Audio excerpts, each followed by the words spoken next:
আসসালামু আলাইকুম ওয়া রাহমাতুল্লাহি ওয়া বারাকাতুহু। আল্লাহুম্মা সাল্লি আলা মুহাম্মাদিন ওয়া আলা আলি মুহাম্মাদ কামা সাল্লাইতা আলা ইব্রাহিম ওয়া আলা আলি ইব্রাহিম ইন্নাকা হামিদুম মাজিদ। আল্লাহুম্মা বারিক আলা মুহাম্মাদ ওয়া আলা আলি মুহাম্মাদ কামা বারাকতা আলা ইব্রাহিম ওয়া আলা আলি ইব্রাহিম ইন্নাকা হামিদুম মাজিদ। أعوذ بالله من الشيطان الرجيم. بسم الله الرحمن الرحيم. مثل الذين ينفقون أموالهم في سبيل الله كمثل حبة أنبتت 7 سنابل في كل سنبلة 100 حبة والله يضاعف لمن يشاء والله واسع عليم.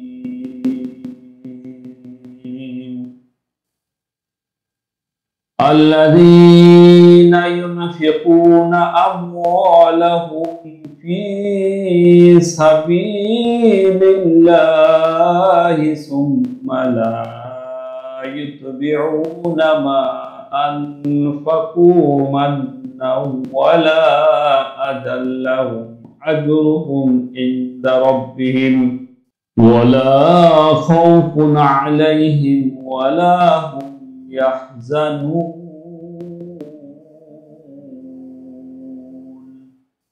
قول معروف ومغفرة خير من صدقة يتبعها أذى والله غني حليم. يا أيها الذين آمنوا لا تبطلوا صدقاتكم بالمن والأذى كالذي ينفق ماله رئاء الناس ولا يؤمن بالله واليوم الآخر كمثل صفوان عليه تراب فأصابه وابل فتركه صلدا لا يقدرون على شيء مما كسبوا والله لا يهدي القوم الكافرين. ومثل الذين ينفقون أموالهم ابتغاء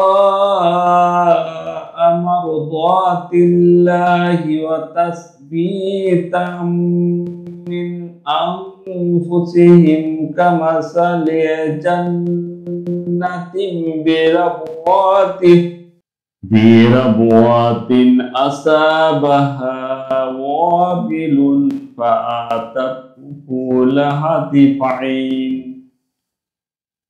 وإن لم يصبها وابل فطل والله بما تعملون بصير.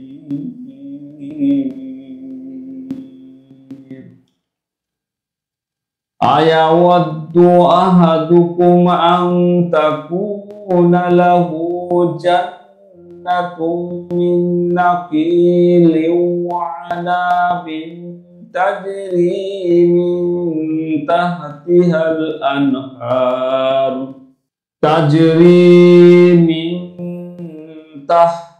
الأنهار له فيها من كل الثمرات وأصابه الكبر وله ذرية ضعفاء فأصابها إعصار فيه نار فاحترقت كذلك يبين الله لكم الآيات لعلكم تتفكرون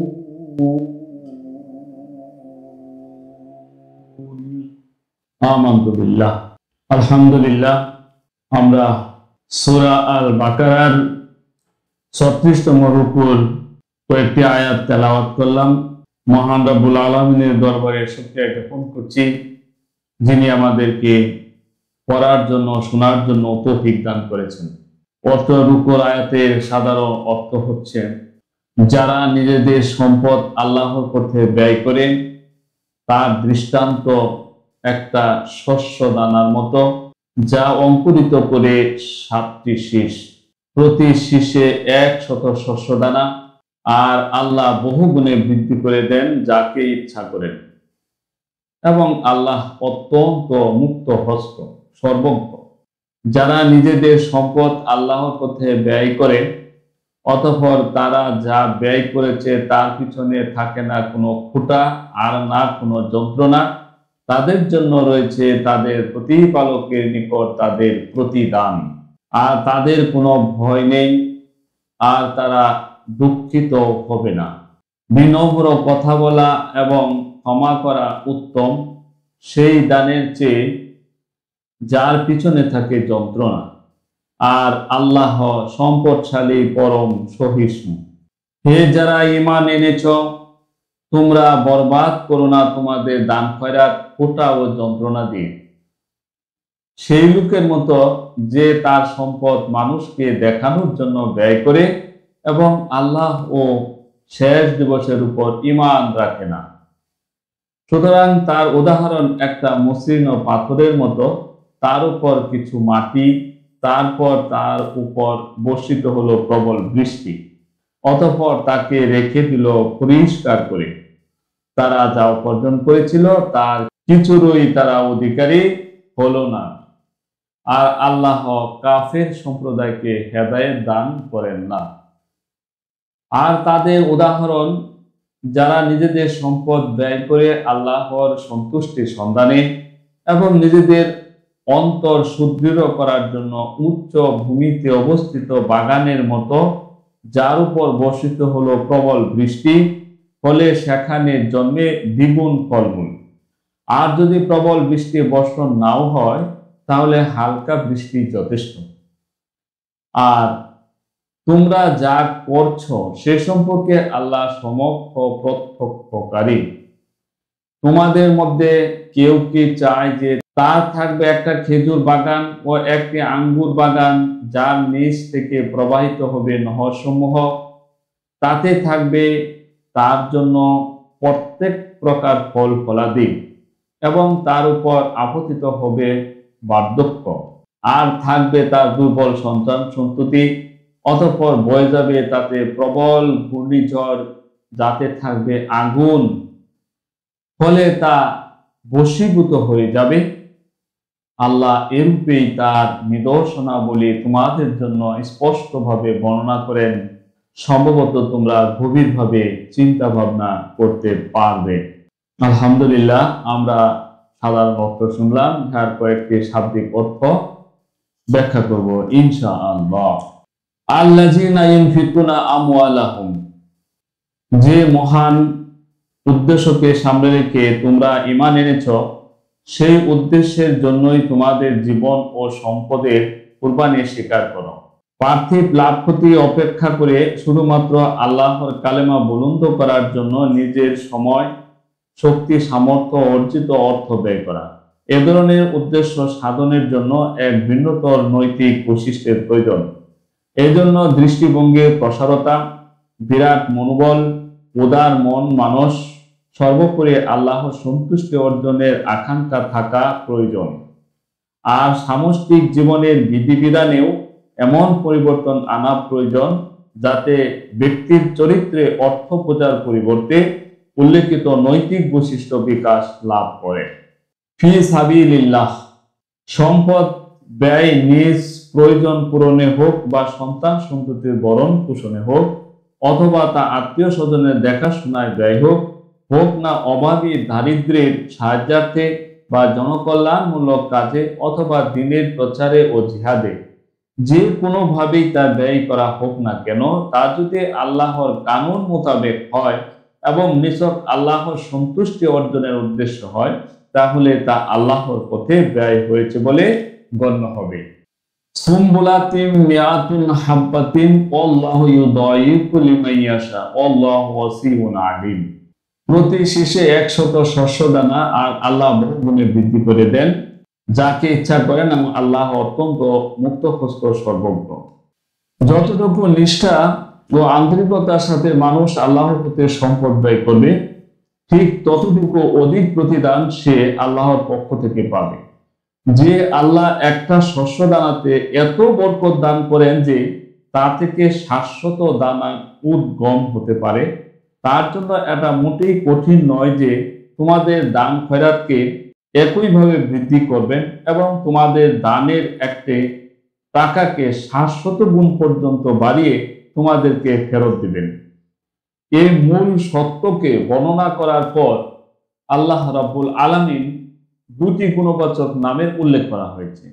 তার একটি হলো তিনি ওয়াসিউন তথা মুক্ত হস্ত, তার হাত সংকীর্ণ নয় যে তোমাদের বাস্তব কাজ যতটুকু বৃত্তি ও প্রতিদান পাওয়ার যোগ্য তা তিনি দিতে সক্ষম হবেন না।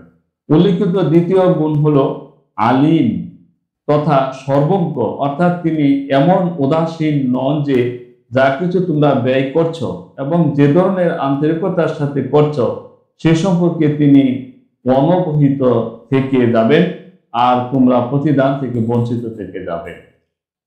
লাহুম আজরুহুম ইনদা রাব্বিহিম ওয়ালা খাউফুন আলাইহিম ওয়ালা হুম ইয়াহজানুন, অর্থাৎ তাদের জন্য না কোনো বিপদ রয়েছে আর না তাদের প্রতিদান বরবাদ হয়ে যাওয়ার আশঙ্কা রয়েছে, আর কখনো এমন কোনো অবস্থা সৃষ্টি হবে না যে তাদের এই দান খয়রাতের জন্য লজ্জিত হতে হবে। ইয়া আইয়ুহাল্লাযীনা আমানু কাউলুম মারুফুন ওয়া মাগফিরাতুন খায়রুম মিন সাদাকাতিন ইয়াতাবাউহা আজান ওয়াল্লাহু গানিয়ুন হালিম। এই একটি বাক্যে দুটি বিষয় বর্ণিত হয়েছে। একটি হলো আল্লাহ তোমাদের দান খয়রাতের মুখাপেক্ষী নন।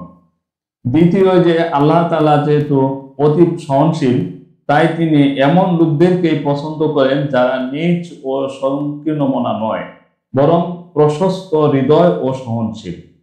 যে আল্লাহ তোমাদেরকে অপরন্ত জীবন উপকরণ দান করেন এবং বারবার অপরাধ করা সত্ত্বেও তোমাদেরকে ক্ষমা করে দেন, তিনি এমন লোককে কিভাবে পছন্দ করতে পারেন যে কোনো দরিদ্র ব্যক্তিকে খেতে দিল আর খোঁটা দিতে দিতে তার সম্মানকে লুটিয়ে দিল। এই প্রসঙ্গেই হাদিস শরীফে এসেছে যে আল্লাহ তাআলা কিয়ামতের দিন সেই ব্যক্তির সাথে কথা বলা ও অনুগ্রহের দৃষ্টি তার উপর প্রদান করা থেকে তাকে বঞ্চিত রাখবেন যে নিজের দানের পরে খোঁটা দিয়ে থাকে। ইয়া আইয়ুহাল্লাযীনা আমানু লা তুবতিলু সাদাকাতিকুম বিল মান্নি ওয়াল আযা কাল্লাযী ইউনফিকু মালাহু রিয়াআন নাসি ওয়া লা ইউমিনু বিল্লাহি ওয়াল ইয়াউমিল আখির। তার রিয়াকারী তথা লোক দেখানো কর্মই একথা প্রমাণ যে সে আল্লাহ ও আখিরাতের প্রতি ঈমান রাখে না। তার লোক দেখানো কাজ সুস্পষ্টভাবে অর্থই প্রকাশ করে যে সৃষ্টি তার উপাস্য, যার কাছে সে প্রতিদান চায়। আল্লাহর নিকট সে প্রতিদান পাওয়ার আশাও করে না, আর না তার কোনো বিশ্বাস আছে যে বিচার দিবসে তার কাজের হিসাব নিকাশ হবে এবং তাকে প্রতিদান দেওয়া হবে। ওয়াল্লাহু লা ইয়াহদিল কওমাল কাফিরিন। কাফির শব্দ দ্বারা এখানে অকৃতজ্ঞ আল্লাহর নিয়ামতের অস্বীকারীকে বোঝানো হয়েছে।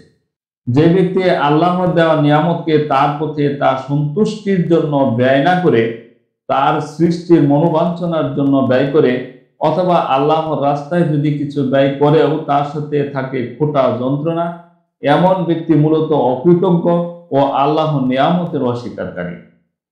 আর সে নিজেই যখন আল্লাহর সন্তুষ্টির প্রত্যাশী নয়, তখন আল্লাহ তাকে স্বীয় সন্তুষ্টির পথ দেখিয়ে দিতে বাধ্য নন। ফাইল্লাম ইউসিবাহা অবিলম ফাতাল্লু ওয়াল্লাহু মা তা'মালুনা বাসীর।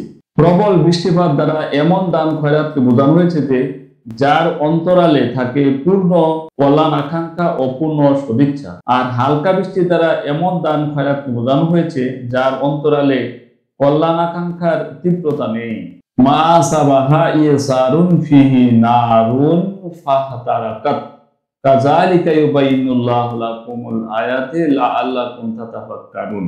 অর্থাৎ তোমরা যখন এটা পছন্দ করো না যে তোমাদের সারা জীবনের উপার্জন এমন এক সময় ধ্বংস হয়ে যাক যখন তোমরা তা থেকে উপকার পাওয়ার সবচেয়ে বেশি মুখাপেক্ষী এবং নতুন করে উপার্জনের কোনো সুযোগ আর না থাকে, তাহলে তোমরা এটা কিভাবে পছন্দ করছো যে পার্থিব কর্মজীবন সমাপ্তির পর তোমরা যখন পরজীবনে প্রবেশ করবে তখন হঠাৎ তোমরা জানতে পারবে যে তোমাদের পার্থিব জীবনের পূর্ণ কর্মকাণ্ডের এখানে কোনো মূল্যই নেই। তুমি যা কিছু দুনিয়ার জন্য উপার্জন করেছিলে তা দুনিয়াতেই রয়ে গেছে। আখিরাতের জন্য তুমি এমন কিছু উপার্জন করোনি যার ফল তুমি এখানে ভোগ করতে পারো। সেখানে তোমাদের এমন কোনো সুযোগ আসবে না যে নতুন করে তোমরা আখিরাতের জন্য উপার্জন করবে। আখিরাতের জন্য উপার্জনের সুযোগ যা কিছু আছে তা শুধু এখানেই আছে। এখানে তোমরা যদি আখিরাত সম্পর্কে কোনো চিন্তা ভাবনা না করে পূর্ণ জীবনটা পৃথিবীর দেনে ব্যয় করে ফেলো এবং নিজের সমস্ত শক্তি সামর্থ্য দুনিয়ার স্বার্থ লাভের জন্য নিয়োজিত রাখো, তাহলে যখন তোমার জীবন সূর্য অস্তমিত হবে তখন তোমার অবস্থা হবে ঠিক সেই বৃদ্ধের মতো করুণ যার সারা জীবনের উপার্জন ও সারা জীবনের সম্বল ছিল একটি মাত্র বাগান, যা তার বৃদ্ধ বয়সে এমন এক সময় জলে ছাই হয়ে গেল যখন তার নতুন করে বাগান তৈরি করার সামর্থ্য ছিল না, আর তার সন্তান সন্ততিও এমন যোগ্য হয়ে ওঠেনি। আমরা অত্র আলোচনা থেকে যা শিখতে পারি তা হচ্ছে প্রয়োজন অতিরিক্ত অর্থ সম্পদ আল্লাহ সন্তুষ্টির লক্ষ্যে নিঃস্ব ও অভাবগ্রস্তদের মধ্যে দান করতে হবে। এটা যাকাতের অর্থের অতিরিক্ত। 2, এই দানকৃত অর্থ সম্পদের প্রতিদান আল্লাহ তাআলা বহুগুণে বৃদ্ধি করে মৃত্যু পরবর্তী জীবনে দাতার সামনে উপস্থিত করবেন। 3, উল্লেখিত প্রতিদান পাওয়ার জন্য শর্ত হচ্ছে 3টি। 1 নাম্বার শর্ত, দানকৃত অর্থ সম্পদ পবিত্র ও হালাল হইতে হবে। 2 নাম্বার, দাতার উদ্দেশ্য হতে হবে আল্লাহর সন্তুষ্টির অর্জন, আর কোন প্রকার নাম যশ বা খ্যাতি লাভের লক্ষ্য থাকলে উল্লেখিত প্রতিদান পাওয়া যাবে না। 3 নাম্বার, যাকে দান করা হবে সেও দান সদকা লাভের যোগ্য হতে হবে। 4 নাম্বার শিক্ষা আমরা যা পাই তা হচ্ছে দান সদকা আল্লাহর নিকট গ্রহণীয় হওয়ার জন্য 2টো শর্ত আরোপিত রয়েছে।